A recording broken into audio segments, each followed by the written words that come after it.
ಕಷ್ಟಪಟ್ಟು ಒಂದು ಸೈಟನ್ನಂತೂ ಕೊಂಡ್ಕೊಂಡಿದ್ದಾಯಿತು. ಇನ್ನು ಮನೆ ಕಟ್ಸೋದೊಂದೇ ಬಾಕಿ. ಲೇಬರ್ನ ಎಲ್ಲಿಂದ ಕರ್ಕೊಂಡು ಬರಬೇಕು, ಪಾಯದ ಕಲ್ಲುಗಳನ್ನು ಎಲ್ಲಿಂದ ತಂದು ಹಾಕಬೇಕು, ಮರಳನ್ನು ಯಾವ ಕಂಪನಿಯಿಂದ ತರಿಸಬೇಕು, ಸಿಮೆಂಟ್ ಅಂತೂ ಈಗ ಪೂರ್ಥ ಕಲಬೆರಕೆ ಆಗಿ ಕೂತಿದೆ. ಯಾರನ್ನು ನಂಬಬೇಕು, ಯಾರನ್ನು ಬಿಡಬೇಕು ಅನ್ನುವಂತಹ ಗೊಂದಲದಲ್ಲಿ ನೀವಿದ್ದೀರಾ? ಮನೆ ಕಟ್ಸೋಕ್ಕೋಸ್ಕರ ಒದ್ದಾಡಿ ಆ ಕಂಪನಿ ಈ ಕಂಪನಿ ಅವ್ರ ಕೊಟೇಶನ್ನು ಇವ್ರ ಕೊಟೇಶನ್ ಅಂತ ಎಲ್ಲ ನೋಡಿ ತಲೆ ಕೆಟ್ಟು ಹೋಗಿದ್ಯಾ? ಖಂಡಿತ ತಲೆ ಕೆಡಿಸ್ಕೊಳ್ಳುವಂಥ ಅವಶ್ಯಕತೆಯೇ ಇಲ್ಲ. ನಿಮ್ಮ ಕೈಗೆಟಕುವ ದರದಲ್ಲಿ ಅತಿ ಗುಣಮಟ್ಟವನ್ನು ಹೊಂದಿರುವಂತಹ ಎಲ್ಲ ಉಪಕರಣಗಳನ್ನು ಉಪಯೋಗಿಸಿ ನಿಮ್ಮ ಕನಸಿನ ಮನೆಯನ್ನು ಕಟ್ಟಿ ನಿಮ್ಮ ಕೈಗೆ ಕೊಡ್ತಾರೆ. ಪಾಯದಿಂದ ಹಿಡಿದು ಗೃಹ ಪ್ರವೇಶದವರೆಗೂ ಬೇಕಾಗಿರುವಂತಹ ಸಕಲ ಸೌಲಭ್ಯವನ್ನು ಇದೊಂದೇ ಕಂಪನಿಯವರು ಒಂದೇ ರೂಫಿನ ಕೆಳಗಡೆ ನಿಮಗೆ ಒದಗಿಸ್ತಾ ಇದ್ದಾರೆ. ಆಶ್ಚರ್ಯ ಆಗ್ತಿದೆ ಅಲ್ವಾ? ಏನಪ್ಪ, ಪಾಯದಿಂದ ಹಿಡಿದು ಆರ್ಕಿಟೆಕ್ಟ್ ವಿಚಾರ ಆಗಿರಬಹುದು, ಫರ್ನಿಚರ್ ವಿಚಾರ ಆಗಬಹುದು, ಎಲ್ಲನೂ ನಮ್ಗೆ ಇದು ಮಾಡಿಕೊಡ್ತಾ ಇದ್ದಾರೆ. ಯಾರು ಕಂಪನಿ, ಎಲ್ಲಿದೆ ಅಂತ ಕೇಳ್ತಾ ಇದ್ದೀರಾ? ನಮ್ಮ ಬೆಂಗಳೂರಿನ ರಾಜಾಜಿನಗರದಲ್ಲಿರುವಂತಹ KMI ಕನ್ಸ್ಟ್ರಕ್ಷನ್ಸ್ ಕಂಪನಿಯವರು ಒಂದೇ ಸೂರಿನ ಅಡಿಯಲ್ಲಿ ನಿಮ್ಮ ಕನಸಿನ ಮನೆಯನ್ನು ಸಿದ್ಧ ಮಾಡಿಕೊಡ್ತಾರೆ. ಇನ್ನಷ್ಟು ಹೆಚ್ಚಿನ ಮಾಹಿತಿಗಳು ಬೇಕಾದರೆ ಇಲ್ಲೇ ಇರುವಂತಹ ಫೋನ್ ನಂಬರ್ಗೆ ಫೋನ್ ಮಾಡಿ, ನಿಮಗೆಲ್ಲ ಮಾಹಿತಿ ಸಿಗುತ್ತೆ. ಪ್ರೀತಿಯ ವೀಕ್ಷಕರಿಗೆ ಶಂಕರಾನಂದ ಟಿವಿಗೆ ಸ್ವಾಗತ ಸುಸ್ವಾಗತ. ಇವತ್ತಿನ ವಿಡಿಯೋನಲ್ಲಿ ನವೆಂಬರ್ ತಿಂಗಳ ಮಾಸ ಭವಿಷ್ಯ ಹೇಗಿದೆ ಅನ್ನುವಂತಹ ಮಾಹಿತಿಯನ್ನು ತಿಳ್ಕೊಳ್ಳೋಣ.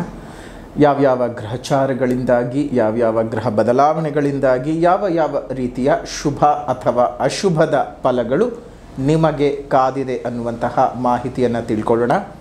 ಅದಕ್ಕಿಂತ ಮುಂಚಿತವಾಗಿ ಯಾರಾದರೂ ಶಂಕರಾನಂದ ಟಿವಿ ಯೂಟ್ಯೂಬ್ ವಾಹಿನಿಯನ್ನು ಸಬ್ಸ್ಕ್ರೈಬ್ ಮಾಡ್ಕೊಂಡಿಲ್ಲ ಅಂದರೆ ಸಬ್ಸ್ಕ್ರೈಬ್ ಮಾಡ್ಕೊಳ್ಳಿ. ಫೇಸ್ಬುಕ್ ಪೇಜ್, ಇನ್ಸ್ಟಾಗ್ರಾಮ್ ಪೇಜನ್ನು ಫಾಲೋ ಮಾಡ್ತಾ ಇಲ್ಲ ಅಂದರೆ ಫಾಲೋ ಮಾಡಿ. ಅದರಿಂದ ನೆಕ್ಸ್ಟ್ ಅಪ್ಲೋಡ್ ಮಾಡುವಂತಹ ವಿಡಿಯೋಗಳು ನಿಮಗೆ ನೋಟಿಫಿಕೇಷನ್ನ ಮುಖಾಂತರ ಬಂದು ತಲುಪತ್ತೆ.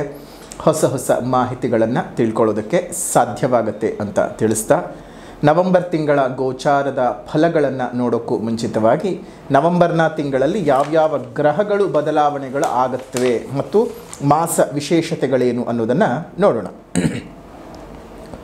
ಈ ನವೆಂಬರ್ ಅಂತ ಹೇಳ್ತಾ ಇದ್ದ ಹಾಗೆಯೇ ನಮ್ಮ ನವೆಂಬರ್ 1ನೇ ತಾರೀಕು ನಮ್ಮೆಲ್ಲರಿಗೂ ಕನ್ನಡ ಹಬ್ಬ. ತಮ್ಮೆಲ್ಲರಿಗೂ ಸಹ ಕನ್ನಡ ರಾಜ್ಯೋತ್ಸವದ ಶುಭಾಶಯಗಳು. ಕನ್ನಡವನ್ನು ನಾವೇನು ಬೆಳೆಸಬೇಕಾಗಿಲ್ಲ, ಅದು ಬೆಳೆದು ನಿಂತಿದೆ. ಅವುಗಳ ನಡುವೆ ನಾವು ಆಶ್ರಯವನ್ನು ತೆಗೆದುಕೊಳ್ತಾ ಇದ್ದೀವಿ. ಹಾಗಾಗಿ ಕನ್ನಡವನ್ನು ಬಳಸ್ಕೊಂಡ್ರೆ ಸಾಕು. ಬೆಳೆಸೋದು, ಅದು ಬೆಳೆದದ್ದಕ್ಕೆ ನಾವಿದ್ದೀವಿ. ನಾವಿಲ್ಲ ಅಂದರೆ ಆ ಭಾಷೆಗೇನು ತೊಂದರೆ ಇಲ್ಲ, ಭಾಷೆ ಇದ್ದೇ ಇರುತ್ತೆ. ನಮಗೆ ಆ ಭಾಷೆ ಅವಶ್ಯಕತೆ ಹೊರತು ಭಾಷೆಗೆ ಮನುಷ್ಯ ಅವಶ್ಯಕತೆ ಅಲ್ಲ ಅನ್ನೋದನ್ನು ಪ್ರತಿಯೊಬ್ಬರೂ ಸಹ ನೆನಪಿಟ್ಕೊಂಡಿರಬೇಕು. ಕನ್ನಡವನ್ನು ಸಾಧ್ಯವಾದಷ್ಟು ಬಳಸಿ ಬಳಕೆಗೆ ತಗೊಂಡು ಬಂದು ನೀವು ಜೀವಂತವಾಗಿರೋದಕ್ಕೆ ನೀವು ಸಾಧ್ಯ ಮಾಡಿಕೊಳ್ಳಿ. ಮತ್ತೊಮ್ಮೆ ಕನ್ನಡ ರಾಜ್ಯೋತ್ಸವದ ಶುಭಾಶಯಗಳು. ಇನ್ನು 2ನೇ ತಾರೀಕು 11ನೇ ತಿಂಗಳು 2025ಕ್ಕೆ ತುಲಾ ರಾಶಿಗೆ ಶುಕ್ರನು ಪ್ರವೇಶ ಮಾಡ್ತಾ ಇದ್ದಾನೆ. ಇನ್ನು 16ನೇ ತಾರೀಕು 11ನೇ ತಿಂಗಳು 2025ಕ್ಕೆ ವೃಶ್ಚಿಕ ರಾಶಿಗೆ ರವಿ ಪ್ರವೇಶ ಮಾಡ್ತಾ ಇದ್ದಾನೆ. 23ನೇ ತಾರೀಕು 11ನೇ ತಿಂಗಳು 2025ಕ್ಕೆ ತುಲಾ ರಾಶಿಗೆ ವಕ್ರೀಗತನಾಗಿರತಕ್ಕಂತಹ ಬುಧನು ವಕ್ರತ್ವದಲ್ಲಿ ತನ್ನ ಸ್ಥಾನವನ್ನು ಪರಿಚಲನೆ ಮಾಡ್ತಾ ಇದ್ದಾನೆ. ಇನ್ನು 26ನೇ ತಾರೀಕು 11ನೇ ತಿಂಗಳು 2025ಕ್ಕೆ ಶುಕ್ರನು ಈ ಒಂದು ತಿಂಗಳಲ್ಲಿ 2ನೇ ಬಾರಿ ತನ್ನ ಸ್ಥಾನವನ್ನು ಬದಲಾಯಿಸ್ತಾ ತುಲಾಯಿಂದ ವೃಶ್ಚಿಕ ರಾಶಿಗೆ ಪ್ರವೇಶ ಮಾಡ್ತಾ ಇದ್ದಾನೆ. ಇದಿಷ್ಟು ಈ ಒಂದು ತಿಂಗಳಲ್ಲಿ ನಡೀತಕ್ಕಂತಹ ಒಂದು ಗ್ರಹದ ಸ್ಥಾನದ ಸಂಚಾರದ ಬಲಗಳು.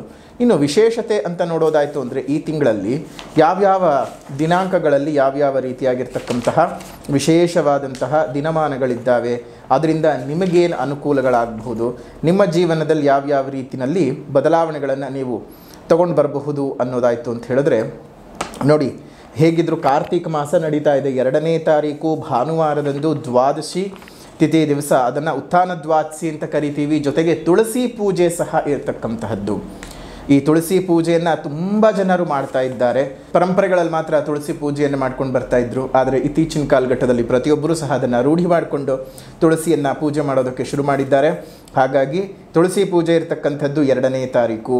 ಇನ್ನು 3ನೇ ತಾರೀಕು ಕಾರ್ತಿಕ್ ಸೋಮವಾರ ಇದೆ. ಕಾರ್ತಿಕ್ ಸೋಮವಾರದ ವ್ರತ ಯಾರಾದರೂ ಮಾಡ್ತಾ ಇದ್ದೀನಿ ಅಂತಂದರೆ ಆ ಕಾರ್ತಿಕ್ ಸೋಮವಾರದ ವ್ರತವನ್ನು ಸಹ ನೀವು ಮಾಡಿಕೊಳ್ಬಹುದು.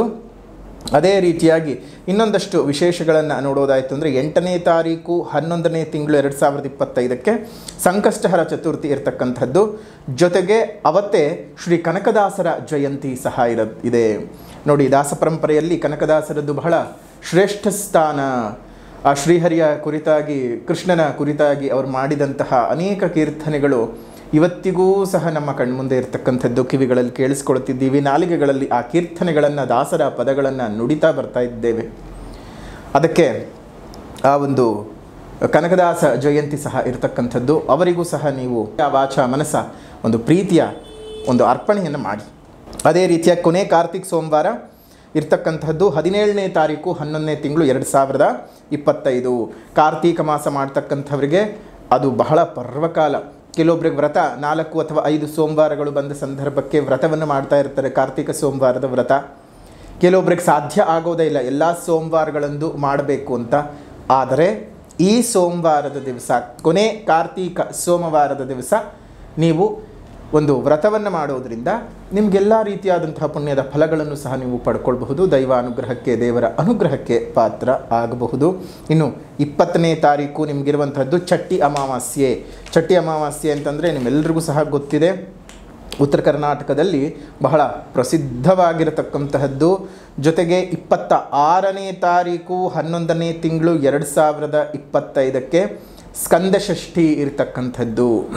ನೋಡಿ, ಯಾರಿಗಾದರೂ ಈ ತುಂಬ ಸರ್ಪದೋಷಗಳಿಂದ ಬಾಧೆಗೊಳಗ್ತಾ ಇದೆ ಅಥವಾ ಬೇರೆ ಬೇರೆ ರೀತಿಯಾದಂತಹ ತೊಂದರೆ ತಾಪತ್ರೆಗಳು ಉಂಟಾಗ್ತಾ ಇದೆ ಅಂತ ನೀವೇನಾದರೂ ಯೋಚನೆ ಮಾಡ್ತಾ ಇದ್ದರೆ, ನವೆಂಬರ್ 26ನೇ ತಾರೀಕು ಸ್ಕಂದ ಷಷ್ಠಿ ದಿವಸ ನಾಗರಕ್ಕೆ ತನಿ ಎರೆದು ಪೂಜೆಯನ್ನು ಮಾಡ್ಕೊಂಡು ಬರೋದ್ರಿಂದ, ನಾಗರ ಪೂಜೆಗಳನ್ನು ಮಾಡಿಸೋದ್ರಿಂದ ಆಲ್ಮೋಸ್ಟ್ ಈ ಒಂದು ನಾಗಕ್ಕೆ ಸಂಬಂಧಪಟ್ಟಂತಹ ದೋಷಗಳಿಂದ ನೀವು ನಿವೃತ್ತರಾಗಬಹುದು.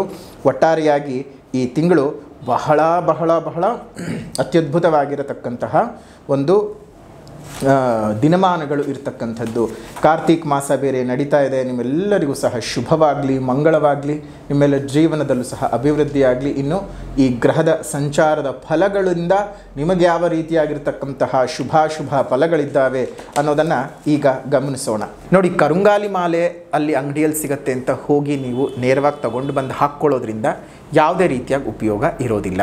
ಯಾಕೆ ಅಂತ ಹೇಳಿದ್ರೆ, ಬ್ಲ್ಯಾಕ್ ಎಬೋನಿ ಮರದಿಂದ ತಯಾರಾಗುವಂತಹ ಈ ಒಂದು ವಿಶೇಷವಾದಂತಹ ಕರುಂಗಾಲಿ ಮಾಲೆಯನ್ನು ಹಾಕ್ಕೊಳ್ಬೇಕಂದ್ರೆ ಕೆಲವೊಂದು ನಿಯಮಗಳನ್ನು ನೀವು ಫಾಲೋ ಮಾಡಲೇಬೇಕು.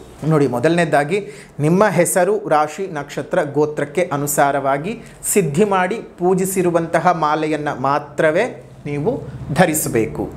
ಅದ್ರ ಜೊತೆಗೆ ಕೆಲವೊಂದು ನಿಯಮಗಳಿದ್ದಾವೆ. ಏನಪ್ಪ ನಿಯಮಗಳು ಅಂತ ಹೇಳಿದ್ರೆ, ಸಾವಿನ ಮನೆಗೆ, ಸೂತಕದ ಮನೆಗೆ ಹೋಗಬಾರ್ದು, ಇದನ್ನು ಧರಿಸಿಕೊಂಡು ಮಲಕ್ಕೊಳ್ಬಾರ್ದು, ಇದನ್ನು ಧರಿಸಿ ಶೌಚಾಲಯಗಳನ್ನು, ಸ್ನಾನಗಳನ್ನು ನೀವು ಮಾಡಬಾರ್ದು.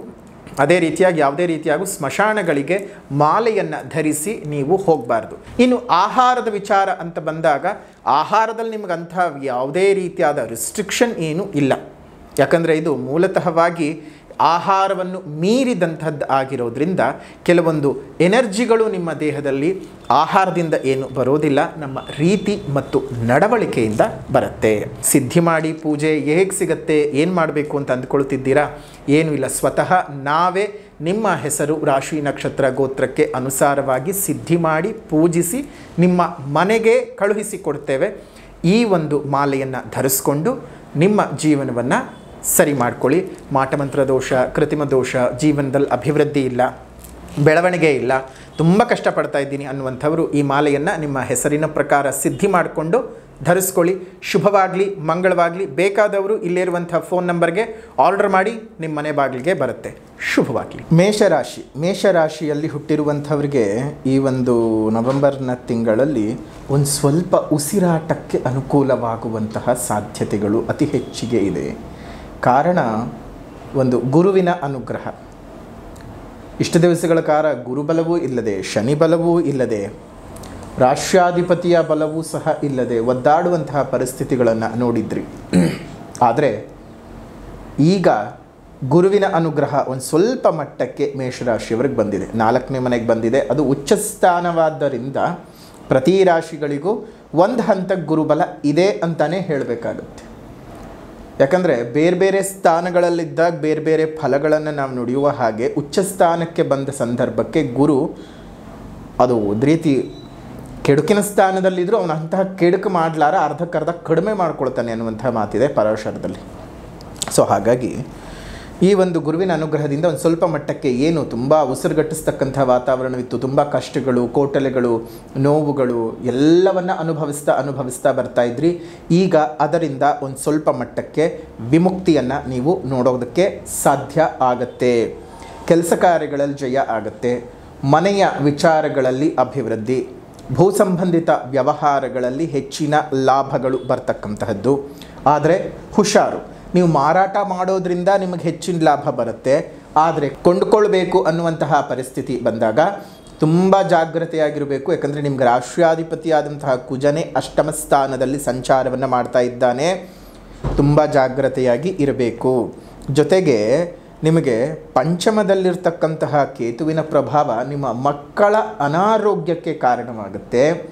ಪೂರ್ವಿಕರ ಶಾಪಗಳು, ಜೊತೆಗೆ ನೋಡಿ ಪಂಚಮಾಧಿಪತಿಯೂ ಅಷ್ಟಮ ಸಂಚಾರ 16ನೇ ತಾರೀಕಿನಿಂದ ನಿಮ್ಮ ಹಿಂದೆ ಯಾರೋ ಮಾಡಿದಂತಹ ಪಾಪಕರ್ಮಗಳು, ನಿಮ್ಮ ಪೂರ್ವಿಕರು ಮಾಡಿದಂತಹ ಪಾಪಕರ್ಮಗಳು ದಿಢೀರಂತ ನಿಮಗೆ ಬಂದು ಅಂಟ್ಕೊಳ್ಬಹುದು. ನಿಮಗೇನಾದ್ರು ಒಂದಿಷ್ಟು ತೊಂದರೆ ತಾಪತ್ರಗಳು ಅದರಿಂದ ಉಂಟಾಗಬಹುದು. ಜಾಗ್ರತೆ. ಆದರೆ ಗುರುವಿನ ಅನುಗ್ರಹ ಸ್ವಲ್ಪ ಮಟ್ಟಕ್ಕೆ ಇರುವುದರಿಂದಾಗಿ ಅಂತಹ ತಲೆಬಿಸಿ ಮಾಡಿಕೊಳ್ಳುವಂಥ ಅವಶ್ಯಕತೆ ಇಲ್ಲ. ಏನೇ ಬಂದರೂ ದೈವ ಬಲದಿಂದ ಸ್ವಲ್ಪ ಪಾರಾಗ್ತಾ ಬರ್ತೀರಿ. ಅದೇ ರೀತಿಯಾಗಿ ಬುಧನು ಸಪ್ತಮ ಸ್ಥಾನದಲ್ಲಿ ಸಂಚಾರವನ್ನು ಮಾಡ್ತಾ ಇದ್ದಾನೆ. ತೃತೀಯಾಧಿಪತಿ ಮತ್ತು ಷಷ್ಠಾಧಿಪತಿಯಾಗಿರ್ತಕ್ಕಂತಹ ಬುಧನು ಸಪ್ತಮದಲ್ಲಿ ಮಿತ್ರಕ್ಷೇತ್ರದಲ್ಲಿ ಸಂಚಾರವನ್ನು ಮಾಡ್ತಾ ಇದ್ದಾನೆ. ಅದರಿಂದ ಒಂದಷ್ಟು ಅನುಕೂಲಗಳೇ ಹೆಚ್ಚಾಗುತ್ತೆ. ದೇಹದಲ್ಲಿ ಏನಾದರೂ ಅನಾರೋಗ್ಯದ ತೊಂದರೆಗಳಿತ್ತು ಅಂತ ಹೇಳಿದ್ರೆ ನಿವಾರಣೆ ಆಗುವಂತಹದ್ದು. ಒಂದಷ್ಟು ಹಣಕಾಸಿನ ಅನುಕೂಲಗಳು ಉಂಟಾಗುತ್ತೆ. ಆದರೆ ಶುಕ್ರ ಅಷ್ಟಮ ಸಂಚಾರ ಮಾಡ್ತಾ ಇದ್ದಾನೆ. ಧನಾಧಿಪತಿಯು ಅಷ್ಟಮ ಸ್ಥಾನದ ಸಂಚಾರ, ಸಪ್ತಮ ಸ್ಥಾನಾಧಿಪತಿಯು ಅಷ್ಟಮದಲ್ಲಿ ಸಂಚಾರ ಮಾಡ್ತಾ ಇದ್ದಾನೆ. ಇದರಿಂದ ಒಂದಷ್ಟು ಭಿನ್ನಾಭಿಪ್ರಾಯಗಳು, ಹಣಕಾಸಿನ ವಿಚಾರದಲ್ಲಿ ಸಂಗಾತಿಯೊಟ್ಟಿಗೆ ಬರುವಂಥದ್ದು, ಮನೆಯ ಒಳಗಡೆ ಇರತಕ್ಕಂತಹ ಅಣ್ಣ ತಮ್ಮ ಅಕ್ಕ ತಂಗಿ ಇಂಥವರ ನಡುವೆ ಒಂದಷ್ಟು ಹಣಕಾಸಿನ ವಿಚಾರದಲ್ಲಿ ತಾಪತ್ರೆಗಳು ಉಂಟಾಗ್ತಕ್ಕಂಥದ್ದು, ನಿಮ್ಮ ಸಂಗಾತಿಗೆ ಅನಾರೋಗ್ಯಗಳು ಹೆಚ್ಚಿಗೆ ಆಗ್ತಕ್ಕಂಥದ್ದು. ನಿಮಗೇನ ಅಂಥ ಆರೋಗ್ಯದ ಸಮಸ್ಯೆ ಬರಲಾರದು, ಬುಧನಿಂದ ಹೋಗ್ತದೆ. ಆದರೆ ನಿಮ್ಮ ಸಂಗಾತಿಗೆ ಈ ಒಂದು ಸಮಸ್ಯೆಗಳು ಬರುವಂತಹ ಸಾಧ್ಯತೆಗಳು ಇದ್ದಾವೆ. ಸ್ವಲ್ಪ ಜಾಗ್ರತೆಯಾಗಿರಬೇಕು. ಅದೇ ರೀತಿಯಾಗಿ ನಿಮಗೆ ಶನಿಗ್ರಹದ ಅನಾನುಕೂಲತೆಗಳು ಸಹ ಗೊತ್ತಿದೆ. ಇದು ಒಂದು ಅರ್ಥ ಮಾಡ್ಕೊಳ್ಳಿ, ಈ ಶನಿ 7.5 ಅನ್ನುವಂಥದ್ದನ್ನು ನಾವು ಪ್ರತಿ ಬಾರಿ ಹೇಳ್ತಾನೆ ಇರ್ತೀವಿ. ನಿಮಗೆ ಎಷ್ಟನೇ ಬಾರಿ ಬಂದಿದೆ 7.5 ಅನ್ನೋದನ್ನು ತಿಳ್ಕೊಳ್ಳಿ. ಎಷ್ಟನೇ ಬಾರಿ 7.5 ಬಂದಿದೆ ಅನ್ನೋದನ್ನು ತಿಳ್ಕೊಂಡು ಅದಾದ ನಂತರದಲ್ಲಿ ನೀವೇನು ಮಾಡಬೇಕು, ಒಳ್ಳೆಯದಾ ಕೆಟ್ಟದ್ದಾ ಅಥವಾ ನಿಮಗೆ ಶನಿಯಿಂದನೇ ತೊಂದರೆ ಆಗ್ತಿದೆಯಾ ಅನ್ನುವಂತಹ ಮಾಹಿತಿಯನ್ನು ಮೊದಲು ತಿಳ್ಕೊಳ್ಳಿ. ನಿಮ್ಮ ಜನ್ಮಜಾತಕವನ್ನು ತೋರಿಸ್ಕೊಳ್ಬೇಕು, 7.5 ಬಗ್ಗೆ ವಿಚಾರಗಳನ್ನು ತಿಳ್ಕೊಳ್ಬೇಕು ಅಂತಂದರೆ ಮೊದಲನೇದಾಗಿ ನೀವು ಇಲ್ಲಿರುವಂತಹ ನಂಬರ್ಗೆ ಫೋನ್ ಮಾಡಿ ಅಪಾಯಿಂಟ್ಮೆಂಟನ್ನು ಫಿಕ್ಸ್ ಮಾಡ್ಕೊಳ್ಳಿ. ಫೋನ್ ಅಪಾಯಿಂಟ್ಮೆಂಟ್ ಆಗಲಿ ಅಥವಾ ಡೈರೆಕ್ಟಾಗಿ ಬಂದು ಕನ್ಸಲ್ಟೇಷನ್ ತಗೊಳ್ಳೋದಕ್ಕೆ ವಾಟ್ಸಪ್ನ ಮುಖಾಂತರವಾಗಿ ನೀವು ಮೆಸೇಜನ್ನು ಕಳಿಸಿ, ನಿಮಗೆ ರಿಪ್ಲೈ ಬರುತ್ತೆ. ಸೊ ಹಾಗಾಗಿ ನಿಮ್ಮ ಜನ್ಮಜಾತಕವನ್ನು ಮೊದಲು ತೋರಿಸ್ಕೊಳ್ಳಿ. ಇವಾಗ ಇಲ್ಲಿ ಏನೇ ಹೇಳ್ತಕ್ಕಂಥದ್ದು ಗೋಚಾರದ ಫಲಗಳು, ಇದು ಎಲ್ರಿಗೂ ಜನರಲ್ಲಾಗಿ ಅಪ್ಲೈ ಆಗ್ತಕ್ಕಂಥದ್ದು. ಆದರೆ ನಿಮ್ಮ ಜನ್ಮಜಾತಕದ ಫಲ ಅಂತಲೇ ಸಪ್ರೇಟಾಗಿರುತ್ತೆ. ಗೋಚಾರದ ಫಲ ಮತ್ತು ಜನ್ಮಜಾತಕದ ಫಲ ಎರಡನ್ನೂ ಸೇರಿಸಿಕೊಂಡಾಗ ಮಾತ್ರವೇ ನಿಮಗೆ ಅನುಕೂಲತೆಗಳು ಹೆಚ್ಚಿನ ಪ್ರಮಾಣದಲ್ಲಿ ಗೊತ್ತಾಗ್ತಕ್ಕಂಥದ್ದು. ಹಾಗಾಗಿ ಮೊದಲನೇದಾಗಿ ನಿಮ್ಮ ಜನ್ಮಜಾತಕವನ್ನು ತೋರಿಸ್ಕೊಳ್ಬೇಕು ಅಂದರೆ ಇಲ್ಲಿರುವಂಥ ಫೋನ್ ನಂಬರ್ಗೆ ಕಾಂಟ್ಯಾಕ್ಟ್ ಮಾಡಿ. ಇನ್ನು ಲಾಭಸ್ಥಾನದಲ್ಲಿ ಇರತಕ್ಕಂತಹ ರಾಹು ಅನೇಕ ಲಾಭಗಳನ್ನೇನೋ ತಂದು ಕೊಡುತ್ತಾನೆ. ಆದರೆ ತಂದುಕೊಟ್ಟದ್ದನ್ನು ಉಳಿಸ್ಕೊಳ್ಳೋದಕ್ಕೆ ಸಾಧ್ಯ ಆಗದೆ ಇರುವ ಹಾಗೂ ಸಹ ಮಾಡ್ತಾನೆ. ಯಾಕಂದರೆ ಆ ಸ್ಥಾನದಲ್ಲಿರ್ತಕ್ಕಂತಹ ಆ ಸ್ಥಾನದ ಅಧಿಪತಿಯಾಗಿರ್ತಕ್ಕಂತಹ ಗ್ರಹನು ಶನಿಯು ವ್ಯಯದಲ್ಲಿರೋದ್ರಿಂದ ಬರುವ ಹಾಗೆ ಬಂದು ಎಲ್ಲ ಖರ್ಚಾಗಿ ಹೋಗ್ತಕ್ಕಂಥದ್ದಾಗತ್ತೆ. ಸ್ವಲ್ಪ ಜಾಗ್ರತೆಯಾಗಿರಿ. ವ್ಯಾಪಾರ ವ್ಯವಹಾರಗಳೇನೋ ಲಾಭದಾಯಕವಾಗುತ್ತೆ, ಆದರೆ ಉಳಿಕೆ ಮಾಡ್ಕೊಳ್ಳೋದಕ್ಕೆ ಸಾಧ್ಯ ಆಗೋದಿಲ್ಲ. ಆರೋಗ್ಯದ ಸಮಸ್ಯೆಗಳು ನಿವಾರಣೆ ಆಗುತ್ತೆ. ಒಂದಷ್ಟು ಪರವಾಗಿಲ್ಲದ ಪರಿಸ್ಥಿತಿಯು ಮೇಷರಾಶಿಯವರಿಗೆ ಇರ್ತಕ್ಕಂತಹದ್ದು. ನವೆಂಬರ್ ತಿಂಗಳ ಮಾಸ ಭವಿಷ್ಯಕ್ಕೆ ಪರಿಹಾರದ ವಿಭಾಗಗಳನ್ನು ನೋಡೋದಾಯಿತು ಅಂತ ಹೇಳಿದ್ರೆ, ಮೊದಲನೇದಾಗಿ ಸಾಮಾಜಿಕ ಪರಿಹಾರ. ಪ್ರಕೃತಿಯನ್ನು ಉಳಿಸಿ, ಪ್ರಕೃತಿಯನ್ನು ಬೆಳೆಸಿ, ಇನ್ನಿತರ ಜೀವಜಂತುಗಳಿಗೆ ಒಂದಿಷ್ಟು ಆಶ್ರಯ ಆಗಿರಿ. ಮುಂದಿನ ಪೀಳಿಗೆಯ ಉಸಿರು ಚೆನ್ನಾಗಿರಬೇಕಂದ್ರೆ ಹಿಂದೆ ಹಸಿರನ್ನು ಉಳಿಸ್ಕೊಳ್ಬೇಕು. ಹಸಿರನ್ನು ಉಳಿಸ್ಕೊಳ್ಳೋದ್ರ ಬಗ್ಗೆ ಜಾಗೃತರಾಗಿರಿ. ಸಾಧ್ಯವಾದ ಕಡೆ ಗಿಡಗಳನ್ನು ನೆಟ್ಟು ಪೋಷಣೆ ಮಾಡಿ. ಮತ್ತು ನಿಮ್ಮ ಸುತ್ತಮುತ್ತ ಇರುವಂತಹ ಉದ್ಯಾನವನಗಳಲ್ಲಿ ಒಂದೊಂದು ಹಣ್ಣಿನ ಗಿಡಗಳನ್ನು ಕೊಟ್ಟು ಪೋಷಣೆ ಮಾಡೋಕ್ಕೆ ಹೇಳಿ. ನೀವು ಕೊಡುವಂತಹ ಆ ಹಣ್ಣಿನ ಗಿಡಗಳು ಅನೇಕ ಪ್ರಾಣಿಗಳಿಗೆ, ಪಕ್ಷಿಗಳಿಗೆ ಆಹಾರಕ್ಕೆ ಆಸರೆಯಾಗುತ್ತೆ.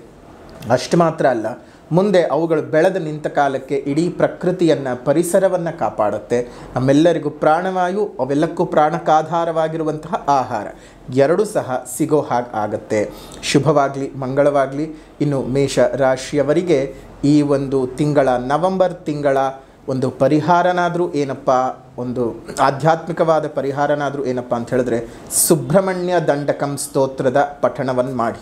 ಶುಭವಾಗಲಿ, ಮಂಗಳವಾಗಲಿ. ಇದಾಗಿತ್ತು ಮೇಷ ರಾಶಿಯವರ ನವೆಂಬರ್ ತಿಂಗಳ ಮಾಸ ಭವಿಷ್ಯ ಹೇಗಿದೆ ಅಂತ. ವಿಡಿಯೋ ಇಷ್ಟ ಆಗಿದ್ದರೆ ಲೈಕ್ ಮಾಡಿ, ಶೇರ್ ಮಾಡಿ, ಕಮೆಂಟ್ ಮಾಡಿ. ಮತ್ತೊಂದು ವಿಡಿಯೋನಲ್ಲಿ ಭೇಟಿ ಮಾಡೋಣ. ಅಲ್ಲಿವರೆಗೂ ನಮಸ್ಕಾರ. ಲೋಕ ಸಮಸ್ತ ಸುಖಿನೋ ಭವಂತು, ಸಕಲ ಸನ್ಮಂಗಳಾನಿ ಭವಂತು, ಸರ್ವೇ ಜನಾಃ ಸುಖಿನೋ ಭವಂತು, ಸಮಸ್ತ ಸನ್ಮಂಗಳಾನಿ ಭವಂತು.